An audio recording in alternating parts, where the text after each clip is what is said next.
Bismillahirrahmanirrahim. Allahumma aftah lana qulubana wa alhimna rushdana wa hadina ila siratikal mustaqim. Wahaikum jami'an bitahiyatil Islam al-khalidah. Assalamualaikum warahmatullahi wabarakatuh. Saya ingin bicara kawan-kawan tentang berubah dan mengubah. Tema kita tentang milenial baper, milenial yang bawa perubahan. Maka saya akan bawa topik yang insya Allah ini adalah usaha kita untuk sama-sama ingin mengubah tatanan dunia, bukan hanya Indonesia. The change maker. Siap? Baik. Materi ini bisa Anda download di elfandi.com /PDF. Jadi tidak usah capek-capek moto ya.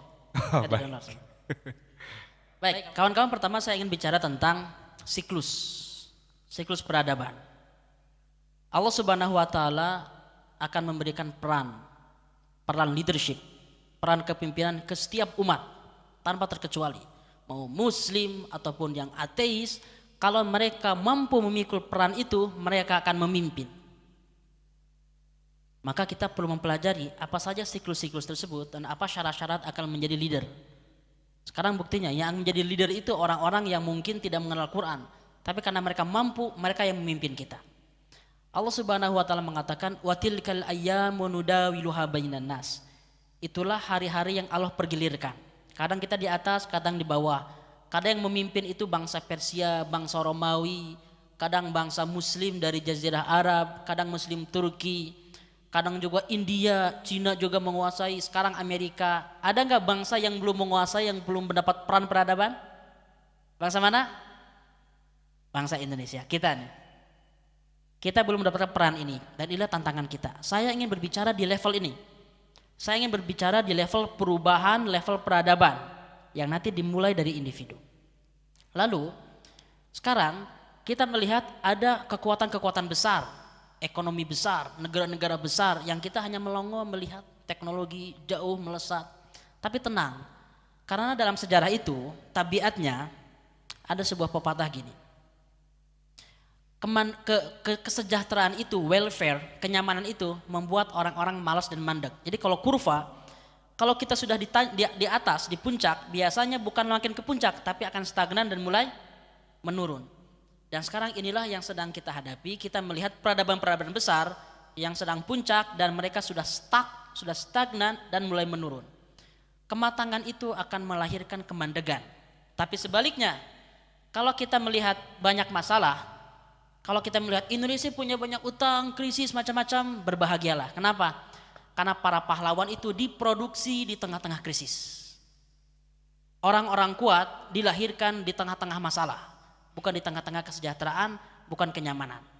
Jadi sekarang kalau saya membahas tentang krisis di Indonesia, krisis di Asia, krisis dunia, inilah ladang yang menumbuhkan para pahlawan, yang menumbuhkan para perubah, yang menumbuhkan para pemuda, change maker. Yang kita butuhkan adalah para pemimpin pembaharu. Coba lihat nih. Ini beberapa, ada videonya nggak di sini? Bisa. Coba lihat di Video yang gambar ini di mana? Slide ini. Ada nih. Coba kita lihat kawan-kawan. Lihat. Yang paling ujung, paling atas. Itu siapa? Umar bin Khattab. Beliau adalah change maker, pengubah. Bahkan di hari pertama ketika Umar bin Khattab itu masuk Islam, beliau mengatakan, "Ya Rasulullah, alasna alal haqqi wa hum alal batili?" Bukankah kita benar dan mereka ini batil? Falima khafa? Kenapa sembunyi-sembunyi? Hari pertama ketika Umar bin Khattab masuk Islam, berubahlah Islam yang awalnya dakwah sembunyi-sembunyi menjadi dakwah terang-terangan.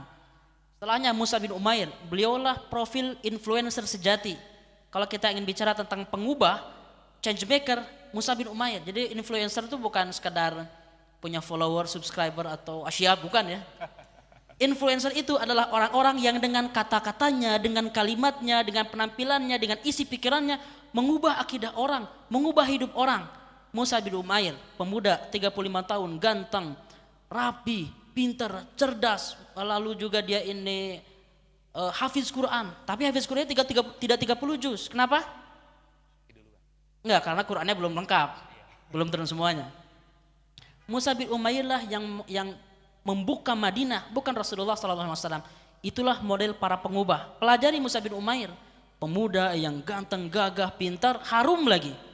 Jadi Mus'ab bin Umair itu sebelum masuk masjid 100 meter udah kecium harumnya. Kenapa? Karena parfumnya ori gitu kan. Ori. Walaupun tipis. Kalau kita satu botol cuma refill. Berikutnya, siapa lagi? Next. Umar bin Abdul Aziz. Umar bin Abdul Aziz memimpin hanya 2 tahun, anak muda, berubahlah umat manusia. Berubahlah peradaban Islam sampai disebut para ulama mengatakan mujaddid pertama, pembaharu pertama, the change maker pertama dalam peradaban Islam adalah Umar bin Abdul Aziz. Nabi mengatakan apa? Innallaha sayab'atsu li hadhil ummah ala kulli ra'si mi'ati sanatin. Allah akan mengutus bagi umat ini di setiap satu abad man yujaddidu laha dinah, yaitu orang-orang yang akan memperbaharui agama ini. Umar bin Abdul Aziz 2 tahun memerintah dahsyat. Kadang ada yang 10 tahun memerintah nggak beres-beres, pengen nyalon lagi. Contoh itu di negara lain. Berikutnya Ar-Risalah. Tahu ini siapa?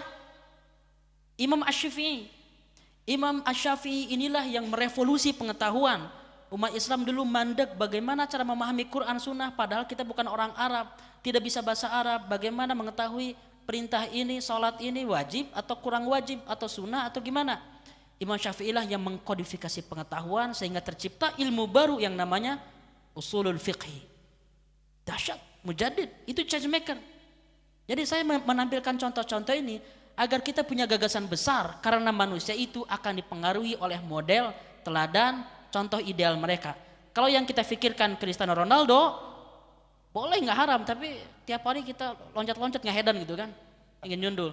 Kalau yang kita pikirkan hanya aktris-aktris, selebriti, walaupun boleh-boleh aja, maka level cita-cita kita segitu. Maka lihat tokoh-tokoh ini. Berikutnya, di baris kedua, yang paling sana Sahih Bukhari, Imam Bukhari. Bagaimana beliau yang mengumpulkan puluhan, ratusan ribu hadis, berangkat dari Kairo ke Baghdad, ke Basrah, kemana-mana mengumpulkan hadis. Kita baru ke Gerkalong, hese macet gitu kan. Dahsyat itu. Lalu berikutnya, gambar berikutnya siapa ini? Ada yang tahu ini? Itulah Ibnu Haytham yang menciptakan kotak namanya Al-Qumrah. Al-Qumrah ini kotak segede jam itu, kotak besar, warna hitam, itu untuk menangkap sinar itu ditangkap dan mengambil gambar. Itulah cikal bakal kamera. Al-Qumrah itu. Orang Arab hari ini kalau ditanya, ya Sayyid, mahil Qumrah, apa Qumrah itu? Duka cenah. Qumrah itulah cikal bakal kamera hari ini. Karangan Ibnu Haytham, kita pakai kamera semuanya cekrek-cekrek nggak ngerti. Itu adalah invention umat Islam saat itu. Yang menciptakan ilmu, yang mengembangkan ilmu optik. Lalu Al-Idrisi, lihat. Itu peta dunia yang digambar oleh Al-Idrisi abad 11. Abad 11 sudah menemukan bahwa bumi itu bulat. Sekarang abad 21 ada mahasiswa yang masih debat. Bumi datar atau bulat? Lonjong kayak telur asin. Lalu berikutnya, gambar jantung. Siapa itu? Ibnu Nafis. Beliaulah yang mengubah berabad-abad umat manusia berpikir tentang aliran darah yang ngaco. Karangan apa? Karangan Galenus, orang Yunani. Ketika Ibnu Nafis itu meneliti, dibedah, dilihat ternyata bukan seperti itu. Beliaulah yang mengembangkan ilmu peredaran darah yang berkembang di Eropa, dipakai berabad-abad. Itu the change maker. Levelnya internasional. Apalagi kalau bilang Ibnu Sina itu dahsyat sekali. Dulu di zaman Ibnu Sina, orang London, orang Prancis, orang Jerman, orang Cina, kalau ingin belajar kedokteran, mereka berangkat ke Isfahan, ke Ibnu Sina. There are the change maker. Ada seorang change maker namanya Ibnu Sina. Yang bawah, siapa ini? Siapa? Yang pakai helm ini? Bukan Salahuddin, namanya Ghossan Mas'ud, aktor Suriah ini. Tapi main di film Kingdom of Heaven. Ceritanya Salahuddin Al-Ayyubi. Salahuddin Al-Ayyubi, Palestina dijajah 1 abad, akhirnya datang beliau membebaskan Palestina dalam perang Hittin pada tahun 1187.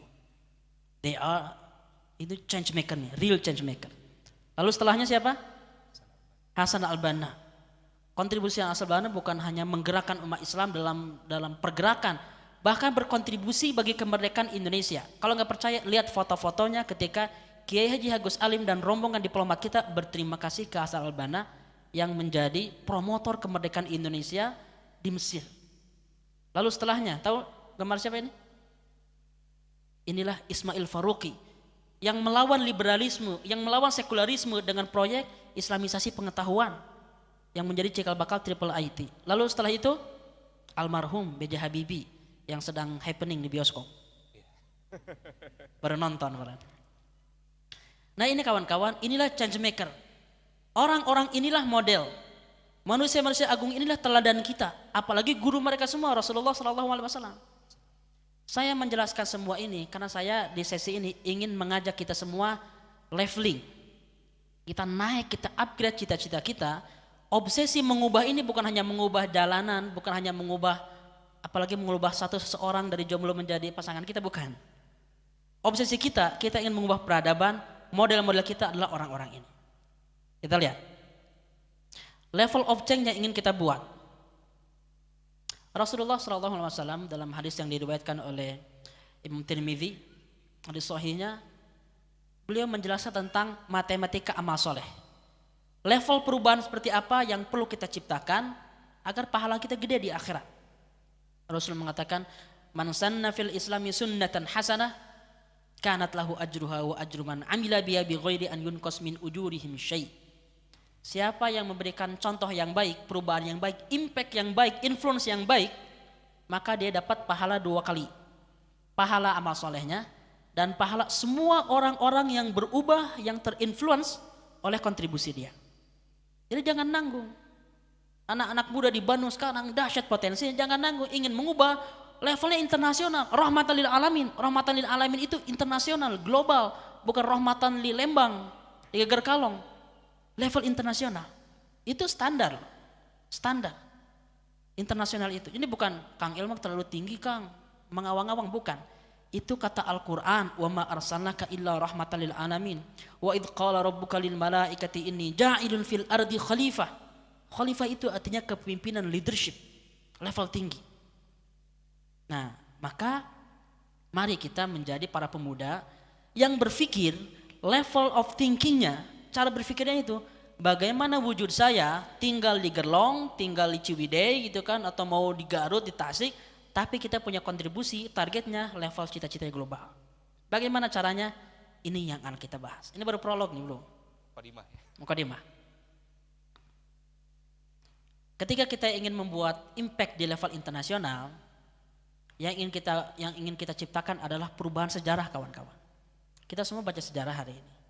Semua yang kita lihat, revolusi Prancis, revolusi industri, hijrah Rasulullah SAW, penciptaan mesin cetak, macam-macam, itu adalah karya change maker zaman dulu.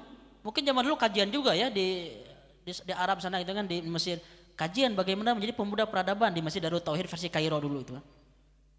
Mereka kajian juga dulu agar orang-orang zaman dulu, para pemuda itu siap membangun peradaban. Karena tidak selamanya umat Islam itu berpikir besar. Hanya segelintir yang berpikir besar, dan merekalah yang mengubah.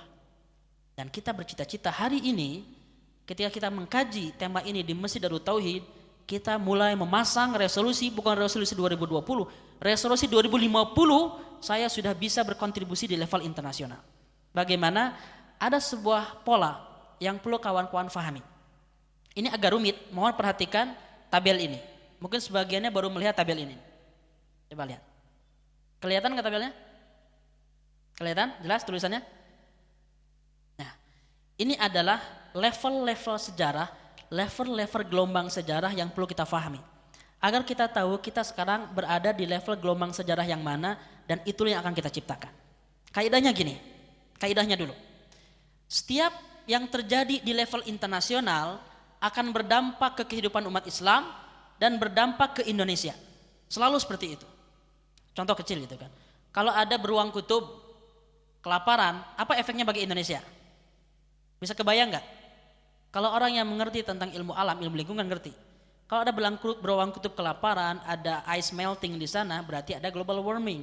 Berarti ada kerusakan alam. Kerusakan alam akan menaikkan air laut, akan merusak ekosistem, akan merusak kehidupan ikan. Nanti paling banter akan mempengaruhi harga ikan di Alfamart gitu kan. Kenapa? Apa yang terjadi pada global warming sana berpengaruh ke pasar-pasar kita. Tidak ada yang lepas, semua berkaitan. Jadi 3 level ini saya ingin jelaskan agar kawan-kawan faham yang terjadi di dunia sana akan ngefek ke Indonesia. Global, dunia Islam, Indonesia. Sekarang fokus pada global dan Indonesia aja. Dunia Islam lewat, karena kalau saya menjelaskan tabel ini saya perlu menjelaskan 1,5 jam full. Saya jelaskan sejarah satu abad sebelumnya ini dalam waktu 10 menit kira-kira.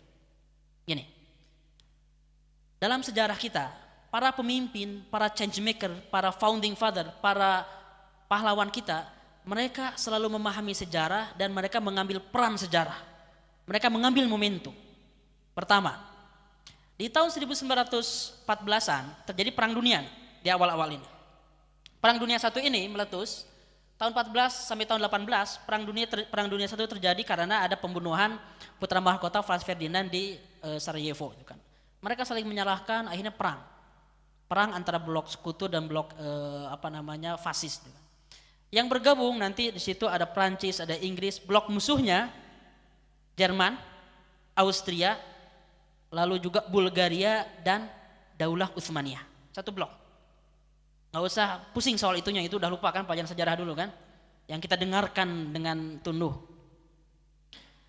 Intinya terjadi perang dunia satu. Tapi uniknya perang dunia satu itu ibaratnya ini ada negara-negara besar, mereka itu para penjajah. Perancis menjajah sebagian besar negeri muslim, negeri Afrika. Inggris menjajah juga, Spanyol menjajah, Portugis menjajah. Ketika mereka saling bertengkar, nah di Indonesia justru muncul kebangkitan. Kenapa? Ini mereka lagi bertengkar, mereka berantem, kita bangkit. Muncullah 1907 ada Syarikat Dagang Islam, Tirto Adi Suryo. 1908 ada Budi Utomo. Puncaknya 1928 ada Sumpah Pemuda. Kaidahnya apa? Ketika di dunia sedang krisis, kita bangkit. Itu yang pertama. Hafalkan kaidah ini. Di dunia krisis, kita bangkit. Yang kedua sekarang, hasil perang dunia satu itu, Daulah Utsmaniyah tumbang. Jerman kalah, Austria kalah, dan negara-negara sekutu menang. Mulai ada huru hara, mulai ada kekacauan, dan juga Jerman mulai bangkit lagi. Hitler, dia naik dengan partai Nazinya menjadi pemimpin, dan dia mulai lagi menyulut perang, membangun angkatan militer macam-macam, dan akhirnya meletus perang dunia II. Meletus perang dunia II, yang terjadi apa? Negeri muslim justru dijajah. Di dunia meletus perang dunia II, negeri muslim dijajah, Indonesia justru menanti-nanti kemerdekaan. Para pemimpin, para change maker itu mikir, suatu hari perang ini akan dimenangkan oleh sekutu Amerika, Rusia, lalu juga Inggris, Prancis. Ini satu blok. Musuhnya Jerman, Itali, Jepang, Hirohito, Italinya Mussolini, Jermannya Hitler. Lalu Soekarno mengira-ngira, kira-kira ketika Amerika ini menang, Jepang kalah, saat itulah Indonesia merdeka. Jadi kita menunggu-nunggu dan mempersiapkan kemerdekaan. Ternyata terbukti, Jepang kalah, dibom Hiroshima Nagasaki. Di saat detik-detik itulah Indonesia mengambil momentum. Dunia krisis, Indonesia merdeka, bangkit. Itu momen kedua. Gelombang sejarah kedua, Indonesia selalu menjadi pengubah. Kita mengambil momentum perubahan ketika orang lain bertengkar. Ibaratnya gini, orang lain sibuk, ya kita ambil momentum. Nah, yang ketiga sekarang, gelombang setelahnya adalah perang dingin. Dalam perang dingin ini, beres perang dunia II, ada dua kekuatan besar, yaitu kekuatan kapitalis Amerika Serikat dan kekuatan komunis Uni Soviet. Dua ini berperang, tapi mereka tidak perang langsung, tidak perang frontal. Mereka hanya perang dingin, saingan ekonomi. Mereka bertarung secara teknologi, bertarung angka-angka militer, peralatan, bahkan bertarung industri hiburan. Makanya di tahun 70-80-an itu populer film apa? Film Rambo ya. Ada yang pernah nonton film Rambo gak? Acungkan tangannya. Nah, kelihatan tua. Itu propaganda Amerika semua. Tapi intinya di dunia ini umat manusia diperebutkan oleh dua kekuatan. Ayo ikut kapitalis, kata Amerika. Kata Uni Soviet, ayo ikut komunis. Indonesia justru ketika orang lain krisis, kita mengambil momentum. Di kota tercinta ini, kota Bandung. Kebetulan saya orang Bandung, kalau di belek jantung saya ada tulisan Persib. Nah, jadi kawan-kawan, ketika di dunia ini krisis, Indonesia justru memberikan solusi. Orang lain bertengkar, ibaratnya gini nih, ibaratnya. Ini ayah preman Cicadas dan preman Dago lagi gelut, lagi berantem. Ketika mereka lagi berantem, kita menjadi pendamai. Udah nggak usah ikut blok-blokan, kita bikin blok ketiga. Indonesia lah yang menjadi inspirator. Soekarno, the change maker, kita menawarkan gagasan non-blok, Konferensi Asia Afrika 1955. Dunia krisis kita memberikan solusi rahmatan lil alamin, assalam, perdamaian. Tapi setelah itu kita juga menghadapi krisis, ada PKI, lalu juga ada diktatorisme di Indonesia juga, sama di negeri Arab. Sampai Amerika menang tahun 91 itu, perang dingin selesai, tembok Berlin runtuh, Uni Soviet tumbang. Tahun 80 itu ada perang Afghanistan, jihad di mana-mana, bahkan dibantu oleh CIA. Intinya sejak tahun 91 itu hanya ada satu kekuatan di muka bumi, yaitu Avenger itu kan. Amerika menguasai dunia, globalisasi, IMF, World Bank, macam-macam. Nah sekarang inilah fase kita. Sekarang apa yang terjadi? Di level internasional sekarang kita menghadapi krisis. Kita menghadapi krisis. Krisis apa? Inilah krisis yang mungkin terjadi. Ancaman masa depan ada 3. Ketika Amerika ini sekarang makin kuat, dikjaya, tapi kekuatan Amerika ini mulai stagnan dan mulai melemah. Muncul pemain baru. Pemain baru itu BRICS. Brazil, Rusia, India, China, South Africa. Yang paling kuat Cina. 2 kekuatan ini kalau di zaman Rasul ibaratnya kekuatan apa? Persia dan Romawi. Ada Amerika di barat, ada Cina di timur. Dua-duanya ini saingan kayak perang dingin, saingan ekonomi, antara tinju lawan Ip Man gitu kan, Wing Chun. Saingan ekonomi, saingan militer, macam-macam. Ini ada 2 kekuatan besar. Worst case-nya, ini peluang yang paling buruk terjadi perang dunia 3. Ini saya ngomong kosong. Tapi ini tenang ya, ini bukan kajian akhir zaman, Dajjal tiba-tiba Imam Mahdi, enggak. Santai. Ini hanya analisis politik bahwa perang dunia 3 itu is happening dan ini sangat mungkin terjadi dekat. Kecuali kalau ada para problem solver, para pencegah dan para pemberi alternatif. Yang kedua, andaikan tidak terjadi perang, cara hidup Amerika, cara hidup Barat, cara hidup kapitalis, cara hidup umat manusia hari ini, termasuk kita yang menjadi follower, itu menghancurkan bumi. Di sini ada nggak yang kuliah jurusan industri? Ada industri? Mana wajah-wajah mesin? Kimia ada wajah-wajah tabel periodik. Yang kuliah jurusan-jurusan sains ini kalau tidak hati-hati kita akan merusak alam. Kenapa? Karena kita dipush terus efisiensi, produksi, lalu juga lebih murah harga, memboosting ekonomi, tapi yang jadi korban alam. Jadi kalau cara pengelolaan seperti ini tidak ada al-khalifah fil ard rahmatan lil alamin, itu enggak ada. Kita punya perintah bagaimana menjaga alam, punya perintah bagaimana memelihara binatang, perintah bagaimana dilarang menebang pohon, tapi faktanya dunia ini rusak oleh cara hidup kita. Yang ketiga, yang mungkin terjadi adalah economic crisis, krisis ekonomi global. Sistem ribawi seperti ini. Inilah kawan-kawan krisis yang ada di dunia. Dulu ada perang, kita merdeka. Dulu ada perang, kita Konferensi Asia Afrika. Sekarang ada krisis ekonomi, kemungkinan ada perang, lalu juga kemungkinan lagi ada global warming. Siapa yang menjadi alternatif solusi? Sekarang saya balik lagi sedikit sini. Ada kekuatan-kekuatan baru, salah satunya adalah Turki. Tahun 2010 itu meletus revolusi Arab Spring ya. Saya masih di Kairo dulu. Saya melihat tank-tank itu di depan di depan asrama, diparkir di mana-mana. Itu ada euforia. Umat Islam sejak 2010 bangkit semangatnya di mana-mana, Allahu Akbar, takbir di mana-mana, antusias. Tapi kadang-kadang antusiasme kita, teriakan kita itu kadang-kadang tidak dibarengi dengan ilmu. Semangatnya tinggi, marah-marah di WA gitu kan, tapi nggak konkret. Apa yang terjadi? Tahun 2011, 2012, revolusi Arab Spring ini mulai redup. Kenapa? Diambil alih lagi oleh orang-orang yang cerdas dalam berpolitik. Diktator naik-naik lagi tuh. Mesir pun Mursi naik, tumbang lagi, digantikan oleh As-Sisi. Salah satu negara yang positif dan juga memberikan harapan Turki. Bahkan sekarang dia minggu ini baru launching mobil baru tuh. TOG. Mobil baru ciptaan Turki. Nah, ini ganti semua nanti Honda dan beca-beca kita pakai mobil Turki. Itu harapan baru umat Islam. Menang di sana pemilunya dengan demokratis, itu harapan. Tapi Turki tidak bisa sendirian. Negeri muslim tidak bisa sendirian. Sekarang Turki malah menggandeng Malaysia. Kenapa? Malaysia mulai concern dengan isu-isu umat Islam. Yang paling getol menyuarakan Uighur Turki. Kita masih debat di medsos. Inilah tantangan kita kawan-kawan. Saya ingin para pemuda di Bandung, di Indonesia ini mulai berpikir di level global. Kita bisa menjadi kontributor pengubah. Bagaimana caranya? Kita mulai dari sini. Kita mulai dari visi Indonesia Emas. Sekarang kawan-kawan kita sudah melalui proses merdeka, negara bangsa, demokratis, kita sudah selesai reformasi. Sekarang tanggung jawab anak-anak muda di Indonesia ini bukan mikirin tentang akhir zaman, bukan mikirin nanti tenang ada Imam Mahdi, Dajjal. Itu nanti nggak tahu kita kapan terjadinya. Jangan dipikirin. Rasul aja nggak mikirin tentang kapan terjadinya. Rasul nggak tahu. Yang Rasulullah pikirkan adalah idza qamati sa'ah wa fi yadi ahadikum fasilah falyagrizha. Kalau ada kiamat dan di tangan kalian ada biji, gak usah nunggu-nunggu, tanam biji. Yang diperintahkan Rasul ada produktif, bersiap-siap, bukan nungguin, apalagi kabur. Bukan nungguin. Inilah yang dibutuhkan. Kita bangun Indonesia ini Indonesia emas, visi 2045, 100 tahun Indonesia merdeka. Di zaman-zaman inilah fase, kata para ahli demografi, ketika demografi kita ini sedang surplus, di mana jumlah anak-anak muda, fertility rate kita tinggi. Jumlah anak muda lebih banyak dibanding orang-orang tua. Artinya lebih banyak tenaga kerja produktif, orang pintar, yang segar, fresh, dan jomblo-jomblo pasti itu. Itu anak muda.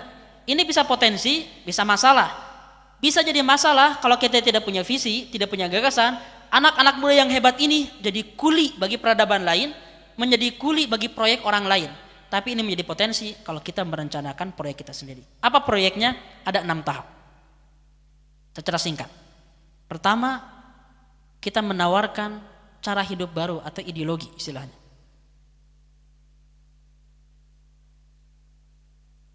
Yang muncul ini? Ya. Pertama adalah ideologi. Ideologi itu bukan terjemahan Pancasila artinya. Ideologi itu artinya bagaimana cara kita hidup. Bagaimana cara kita makan. Bener gak makan? Tahu gak makanan yang Islami kayak gimana? Harus apa syaratnya? Apakah hanya halal? Toyib. Yang toyib itu kita tidak paham. Sehari-hari kita makan junk food. Tambah lagi martabak, karedok, lalu juga seblak, semuanya level 10. Itu halal tapi tidak toyib. Kita tidak paham makan apa, makanan halal. Olahraga, fisik, bagaimana cara hidup berkeluarga, cara hidup di jalan, cara hidup membangun alam, arsitektur. Semua cara hidup kita, sadar ataupun tidak sadar, muslim ataupun non muslim, cara hidup kita itu dipengaruhi. Kita kan bicara perubahan, diubah oleh orang-orang yang menang perang dulu yang saya bilang tadi. Siapa? Amerika. Cara hidup kita ini Amerika banget, kapitalis banget, westernis banget. Kita tidak menawarkan cara hidup kita sendiri gitu kan. Joget aja kita nggak punya joget sendiri, joget Korea semua gitu. Awat-awat yang mata belok disipit-sipit gitu kan biar seragam. Itu contoh bahwa kita tidak menawarkan cara hidup kita sendiri. Dari mulai cara tidur, sekolah, kuliah, cara kita membina anak, cara kita mengurus binatang ternak, kita perlu menawarkan sendiri. Nggak bisa ikut-ikutan negara lain. Nggak bisa menjiplak Jerman, Jepang, Amerika, atau Cina. Kita bikin sendiri cara hidup yang ditawarkan bagi umat manusia. Yang kedua, yang kita butuhkan adalah generasi elit. Saya mengambil nama dari sini, dari filosofi ini. Generasi elit adalah segelintir anak-anak muda yang kapasitasnya kata Rasul rojulun bi alfir rojul. Satu orang yang sebanding dengan 1000 orang kapasitasnya. Nah, orang-orang seperti ini bukan orang biasa. Orang yang perlu dididik bertahun-tahun, 10-20 tahun. Orang yang harus memiliki kemampuan besar, dahsyat yang akan saya jelaskan nanti. Generasi ini perlu ada yang menjadi core perubahan Indonesia. Di Amerika pernah ada the family, minoritas elit Kristen yang mendominasi Amerika dan mempengaruhi. Di Israel yang mempengaruhi adalah minoritas Zionis yang punya proyek besar dan cerdas. Kita siapa? Siapa? Kita hanya bisa nuduh-nuduh orang atau juga nunjuk-nunjuk, tapi kita tidak membangun generasi sendiri yang solid. Lintas partai, lintas ormas, lintas jamaah, tapi generasi ini perlu satu visi bersama. Yang ketiga, tahap ketiga adalah membangun strategi. Apa langkah besar, arah yang perlu kita ambil sebagai bangsa Indonesia? Siapa yang menentukan? Bukan presiden. Yang menentukan adalah kita semua. Rancang, apa cita-cita Anda semua? Cita-cita besar bagi setiap individu itu akan menjadi cita-cita kolektif sebuah bangsa. Jadi kalau individu cita-citanya hanya punya gaji, mapan, punya penghasilan 20 juta, 30 juta sebulan, bisa nyicil mobil, rumah, nikah, beranak pinak, tua mati, bangsa itu akan menjadi bangsa yang hanya egois buat dirinya sendiri. Nggak ada cita-cita besar. Level keempat, yang kita butuhkan adalah orang-orang pinter, orang-orang elit, orang-orang cerdas yang berjejaring dalam komunitas, dalam gerakan, mau ormas, mau partai, mau jamaah, mau yayasan, mau sekolah, terserah. Yang jelas orang-orang hebat akan dikalahkan oleh orang biasa yang berorganisasi. Bangun tim. Dan tim itu saya percaya hari ini, tim itu yang namanya komunitas. Jadi bikinlah ribuan komunitas, dan komunitas-komunitas itu saling berjejaring dan bersinergi. Apapun itu, jangan saling bertengkar. Level ke-6 barulah kita membuat negara yang kuat, strong nation. Level ke-5 strong nation, level ke-6-nya strategic coalition. Nah, level ke-6 inilah kita perlu membantu Turki, Malaysia, Mesir berjejaring agar apa? Agar umat Islam itu punya koalisi strategis. Jadi kalau sekarang saya melihat ada anak-anak muda yang dikit-dikit ada masalah, solusinya apa? Hilafah gitu. Tapi nggak ngerti bagaimana skemanya, prosesnya. Nggak cukup peradaban Islam, perubahan itu dibangun hanya dengan teriak-teriak, tegakkan ini, tegakkan itu. Yang perlu dibangun tahapan yang jelas, strukturnya itu. Membuat arsitek itu nggak hanya bisa teriak-teriak, bikin bangunan dong, tapi bikin maketnya, bikin perencanaannya, beli batu batanya, kumpulkan uangnya, lalu kumpulkan para arsiteknya, mulai bangun dengan tahapan-tahapan yang benar. Nah, ini teorinya. Minimal dalam skala kecil sekali, saya berusaha berinisiatif dengan kawan-kawan untuk membuat gerakan. Anak-anak muda muslim yang saya bilang dengan kapasitas elit ini perlu mempunyai 4 level kualifikasi agar bisa mengubah. Level pertama paling minimal dia menjadi muslim produktif. Level kedua dia menjadi muslim yang pakar, the expert. Level ketiga dia menjadi muslim yang menggerakkan, the muslim aktivis, al-muharrik. Dan level terakhir baru dia menjadi muslim al-qaid. Qaid pakai D bukan T ya. Bukan qaid. Muslim pemimpin. 4 level ini perlu dibina. Berapa lama? Saya merencanakan pembinaan ini selama 20 tahun. 10 tahun pertama adalah fase kaderisasi pembinaan dan penciptaan komunitas gerakan elit yang jumlahnya bisa 10.000 selama 10 tahun. Orang-orang yang punya kapasitas. Baru 10 tahun setelahnya aktivasi ketika mereka semua siap menjadi para pemimpin. Kalau mereka mulai usia 25, maka usia 35 mereka lah yang akan menjadi direktur bank, gubernur, wali kota, jenderal, atau menjadi para pemimpin perusahaan. Inilah yang perlu dimiliki oleh kawan-kawan agar bisa mengubah bagaimana silabus ini dibangun, minimal dia produktif. Nih, 10 materi ini. Dia punya gagasan besar. Dia mampu merencanakan hidupnya dengan rapi. Jadi kalau resolusi itu bukan resolusi 2020, tapi Anda punya planning sampai 2050, lalu di breakdown sampai per tahunnya, sehingga Anda bisa menyimpulkan apa yang perlu dilakukan tahun 2020. Hidupnya seimbang, punya cara belajar yang canggih, berpikirnya cerdas, dan dia punya kemampuan memimpin. Barulah setelah itu para pemuda perlu memahami yang namanya mengintegrasikan Quran dengan sains, dengan kehidupan. Agar apa? Ada sebagai penutup nih. Kadang-kadang kawan-kawan, Anda semua ini, kita semua punya profesionalisme, punya potensi yang dahsyat. Ada arsitek, ada ahli biologi, ada ahli kimia, macam-macam. Lalu dalam suatu ketika kita ini taubat atau hijrah ataupun tersentuh apapun lah istilahnya, berubah, bidang-bidang strategis ini ditinggalkan dengan alasan saya hijrah, saya ingin fokus ke Allah, ingin fokus ke surga. Seakan-akan arsitektur neraka gitu kan. Kamu kenapa nggak ngurus kedokteran lagi? Kedokteran hanya mengobati fisik, saya ingin mengobati jiwa gitu kan. Sama aja itu berpahala juga. Artinya apa? Ini adalah sekularisme tanpa sadar ketika kita semua meninggalkan bidang-bidang strategis yang bisa kita ubah dengan alasan mencari surga. Carilah surga di pasar, carilah surga di parlemen, carilah surga di ruang riset, carilah surga di PNS, di tentara.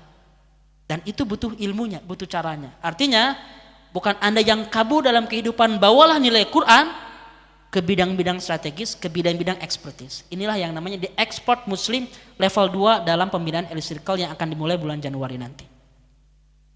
Inilah kawan-kawan. Barulah setelah itu kita akan mulai membicarakan tentang bagaimana merancang visi Indonesia yang perlu dijelaskan dalam waktu 20 jam ini. Itu sementara yang bisa saya sampaikan. Outputnya adalah kita bisa merancang visi Indonesia. Ini biasanya Kang saya sampaikan materi ini dalam waktu 2 jam full. 2 jam harusnya ya. Masya Allah, ini agak kebut nih.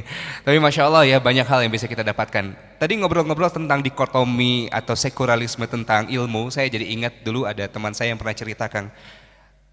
Saya ingin tanya sesuatu, tapi ini agak duniawi sih katanya. Nanyain tentang gimana caranya dapat IP yang bagus. Begitu ya. Jadi sebetulnya ngomongin IPK juga, kalau kita nitipin value yang ukhrawi, bisa ukhrawi juga Kang ya sebetulnya. Masya Allah. Jadi teman-teman yang sedang reorientasi IPK-nya diperbaiki di semester selanjutnya, Mudah-mudahan Allah mudahkan segala langkahnya ya. Tapi tentu saja tadi sudah disampaikan bahwa hidup kita bukan tentang diri kita saja. Banyak hal-hal yang perlu kita lihat, banyak hal-hal yang perlu kita potret sehingga kita tidak hanya soleh bagi pribadi, namun muslih bagi rahmatan lil alamin. Tidak rahmatan lil gerlong ya, tidak hanya itu saja. Baik, sebelum kita ngobrol lagi Kang, kita ingin undang satu pemateri lagi insya Allah yang akan hadir di tengah-tengah kita. Kan di sini ada 2 orang ya pematerinya ya. Ini baru 1. Sekarang kami akan coba undang 1 lagi yang mungkin teman-teman ketika khususnya momen pemilu kemarin sering lihat sosok ini di medsos. Betul? Ada yang jadi followernya? Masya Allah ya. Baik, kita akan langsung saja sambut. Inilah dia Teh Shirley Anavita Esos MS IPH. Kita sambut dengan takbir yang meriah. Allahu Akbar. Barangkali sudah siap, Teh Shirley boleh untuk bergabung?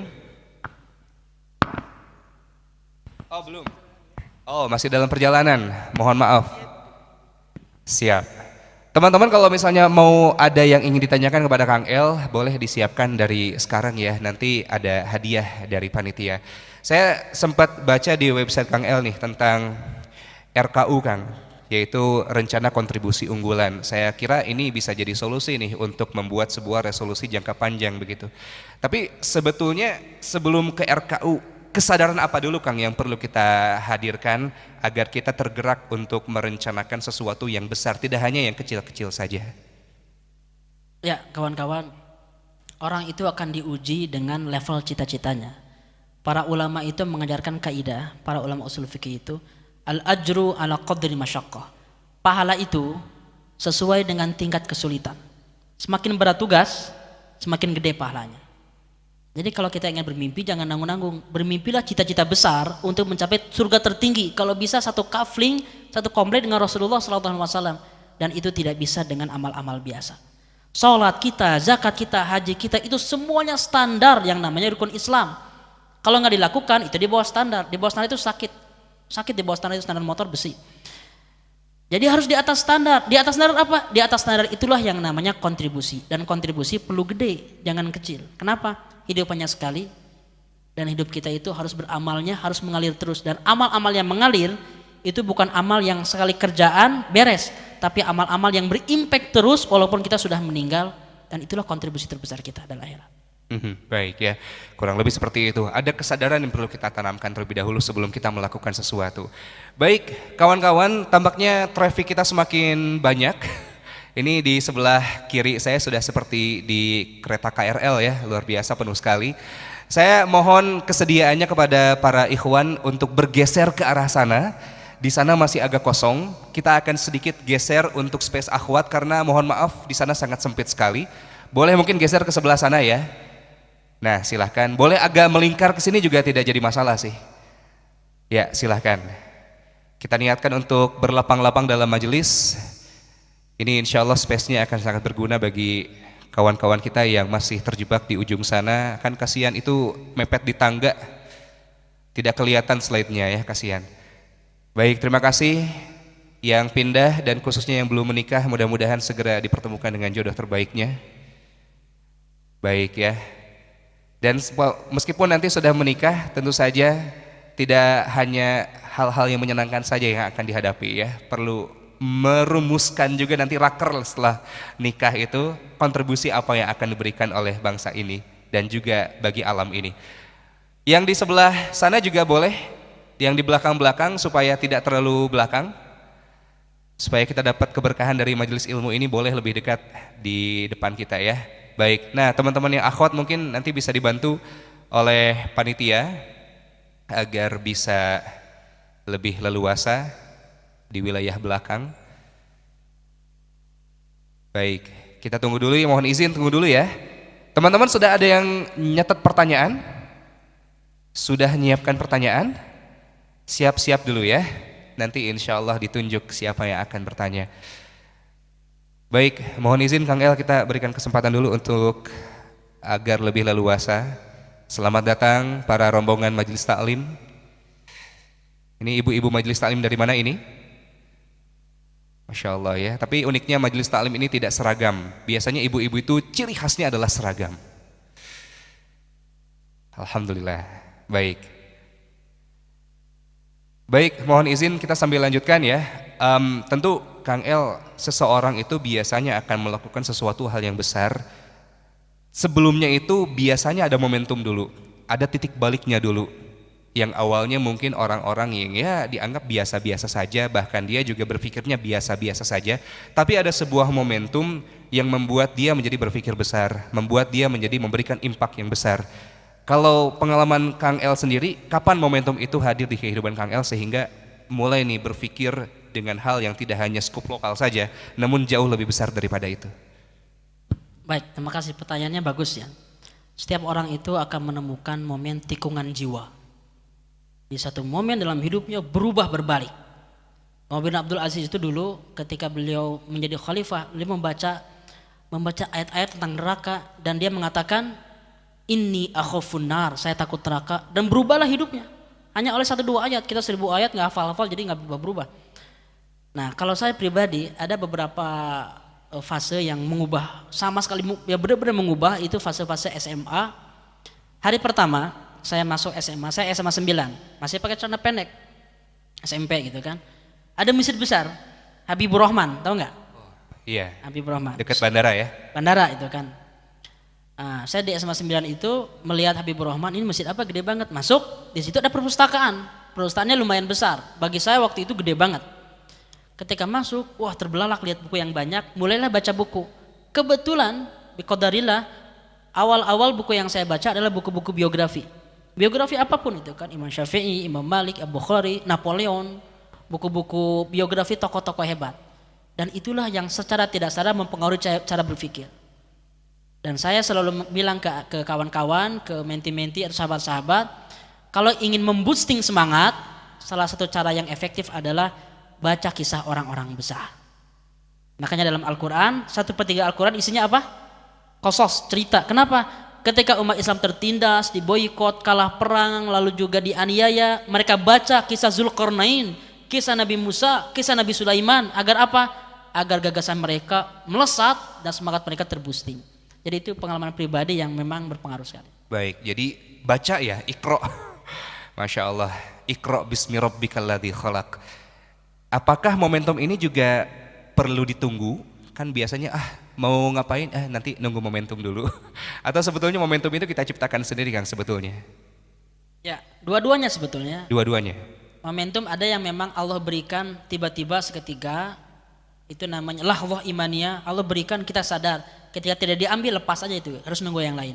Tapi juga ada cara kedua, momentum itu diciptakan dalam berbagai situasi. Artinya temui orang-orang soleh, baca buku-buku berkualitas, seleksi buku-buku yang terbaik dari yang baik, yang paling relevan, ketemu majelis-majelis taklim orang-orang yang hebat, ngobrol dengan mentor-mentor hebat. Agar apa? Mudah-mudahan dari momen-momen yang banyak itu ada 1-2 yang benar-benar mengubah persepsi. Mungkin di antara 10 itu hanya 2 yang jadi, 3 momen yang jadi. Makanya perbanyak terus. Itu caranya. Ingin kuliah pun sama. Momentum perbanyak terus ngelamar kuliah. Mungkin ada 1-2 kampus yang terima. Tapi jangan dipakai itu ngelamar ahwat ya 20 dilamar gitu kan. Yeah. Mudah-mudahan 1-2 yang nyantol, jangan. Iya. Yeah. Masya Allah ya. Jadi dua-duanya ditunggu iya, tapi diupayakan juga iya. Masya Allah. Mungkin satu lagi Kang, tadi juga sempat disinggung ya tentang fenomena teknologi dan juga segala kemudahan yang kita rasakan hari ini yang membuat kita cenderung malas. Mudah-mudahan bukan kita sih sebetulnya ya, tapi memang potretnya seperti itu Kang, big picture-nya seperti itu. Bagaimana mindset yang perlu diperbaiki Kang agar ya segala kemudahan ini betul-betul tidak melenakan, bahkan bisa kita manfaatkan untuk justru memberikan kontribusi yang besar? Menurut saya yang perlu dilakukan adalah upgrade cita-cita. Jadi gini, kalau orang tidak punya cita-cita besar, maka dia akan stagnan menikmati semua fasilitas hidup yang ada. Contoh kecil itu kan, kalau orang hanya sekedar ingin dapat gaji dan hidup standar, kita semua menikmati semua fasilitas hidup tinggal pakai aja. Mau pakai aplikasi online, pesan makanan gampang, semuanya gitu kan. Coba kalau orang punya cita-cita besar, melihat semua fenomena itu dia greget, kenapa nggak saya yang bikin? Saya terus terang, saya melihat ada film. Ini saya kasih contoh berulang-ulang agar kawan-kawan paham tentang skala sebuah impact level internasional. Ada film judulnya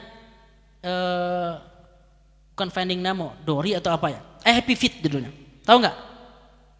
Happy Feet, film animasi. Di situ ada adegan dua udangnya jantan. Mereka bersama terus. Kata si udangnya, kita harus hidup bersama terus ya. But we are male, kita laki-laki dua-duanya. Oh nggak apa-apa, kita adopsi anak aja katanya. Itu percakapan dua udang di film animasi yang ditonton oleh jutaan anak kecil. Apa value-nya kira-kira? Itu pesan tentang LGBT terselubung dalam sebuah film animasi yang halus sekali. Melihat seperti itu, kalau kita nggak punya cita-cita, nggak punya target, atau orang digital yang hidupnya hanya sekedar bisa coding, bisa bikin video, bisa bikin karya, dapat gaji, menikmati film itu. Tapi kalau dia punya cita-cita, dia akan greget. Kenapa saya tidak bikin karya yang bagus level Hollywood, dan saya sebarkan nilai-nilai Quran melalui film? Itu level cita-cita. Sama gadget semuanya gitu kan. Kita hanya bisa bilang mungkin kadang-kadang komplain TV ada masalah, media sosial ada masalah. Kenapa kita nggak menciptakan konten-konten versi kita sendiri untuk agama kita sendiri, untuk umat manusia dari kita? Itu masalahnya apa? Itu bukan masalah pengetahuan ternyata, bukan masalah skill, karena skill kita semua. Saya udah keliling berbagai negara, saya banding-banding diri saya, diri orang-orang Indonesia dengan orang India, orang Jepang, orang Amerika, sama kita, sama, beda ukuran hidung aja gitu kan. Kita semuanya sama, yang membedakan adalah the level of dream. Level cita-cita. Mereka belajar, kita juga belajar. Mereka SKS, kita apalagi lebih SKS lagi. Sama-sama kita, tapi yang membedakan apa? Target hidup. Jadi kalau target hidup hanya sekedar hidup nyaman, sederhana, Islam itu hidup tidak sederhana. Islam itu harus hidup powerful. Kenapa? Karena kita punya target besar untuk memberikan bagi orang lain. Kalau kita hidup sederhana, biasa-biasa aja, boleh, tapi buat diri Anda sendiri. Kalau ingin berkontribusi besar, Anda harus mempunyai aset yang besar, finansial, pengetahuan, fisik, dan yang lain-lain. The power of dreams ya, Soichiro Honda, saya jadi ingat tiba-tiba. Baik.